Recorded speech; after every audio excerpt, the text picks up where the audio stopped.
Good morning, guys. So, I want to share today from Revelation chapter 7, verses 13 and 14. And this is kind of in support of how I shared about martyrs that are described in Revelation. And I had said that the martyrs in Revelation were those who were saved during the Great Tribulation that's going to take place. Now, there's churches, in fact, I've been in some churches that teach that once the Great Rapture happens, that's it. There's no chance of salvation for anybody.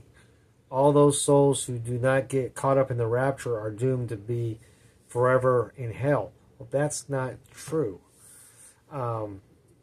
In Revelation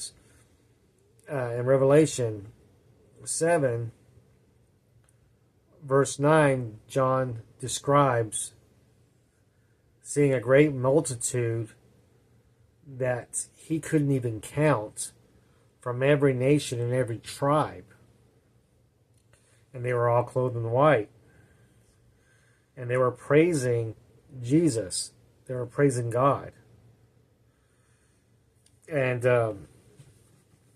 one of the elders that is with John asks him asks him a question, and this is the question in verse 13. Then one of the elders answered, saying to me, "Those who are clothed in white robes, who are they, and where have they come from?" I said to him, "My Lord, you know." And he said to me, "These are the ones who come out of the great tribulation, and they have washed their robes and made them white in the blood of the Lamb." So, like I said, you heard me talking in a devotional earlier, and when I started this, about how the martyrs were those who died for Christ during the tribulation. Those martyrs are the ones who shared the gospel that led this great multitude, too great of a number to count, from every tribe and from every nation, to Christ. They're the ones who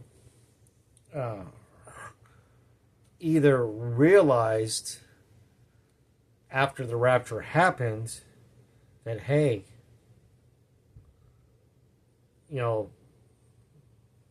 those folks were right.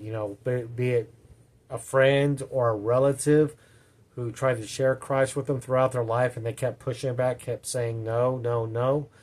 Well, the great rapture happens, and the people that they know who are professed followers of Christ and follow Christ wholeheartedly are gone.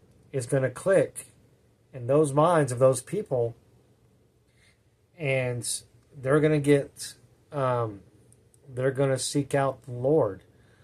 Now, they might get introduced by the martyrs that are crying out to God for justice, or they could even be some of the martyrs themselves. But in any case, these folks have accepted Christ after the rapture has taken place. These are the Christians who will come about during the tribulation. And some of them, like I said, some of them very well may be the martyrs that I talked about earlier. And a lot of them will probably just be folks who realize that Christ is the only way to salvation and to eternal life, and to keep from burning forever in hell and be separated God forever. So, I personally always believed that there was always going to be people saved during the Great Tribulation, despite what some elders in their church had tried to tell me or teach me, and in churches past that I've been to. But biblically, that is wrong. That's not true. Biblically, right here, John sees those, and he is told by an elder in heaven that these people accepted Christ during the Great Tribulation. It's black and white in the Bible. There's no disputing it. So it kind of amazes me how I come across churches that and folks that keep saying that if you're not saved before the rapture, it's too late. You know, biblically that's wrong, because this is proof that there is people that will be saved during the Great Tribulation. Now, personally, it breaks my heart to think that people are going to have to suffer horribly through the tribulation before they open their eyes and they realize what maybe some others have tried to share with them and before this happens. But blessed be to God that they did and they do accept and they are going to be in heaven with all of us who already believe. Because it's God's mercy that saves us, because he gave his son to die on that cross for us, and Jesus was merciful enough to say, yes, Father, I will do that for them, for you, without hesitation. So, anyways, that's what I have for you this morning. God bless you, and have a great day. We'll see you tomorrow.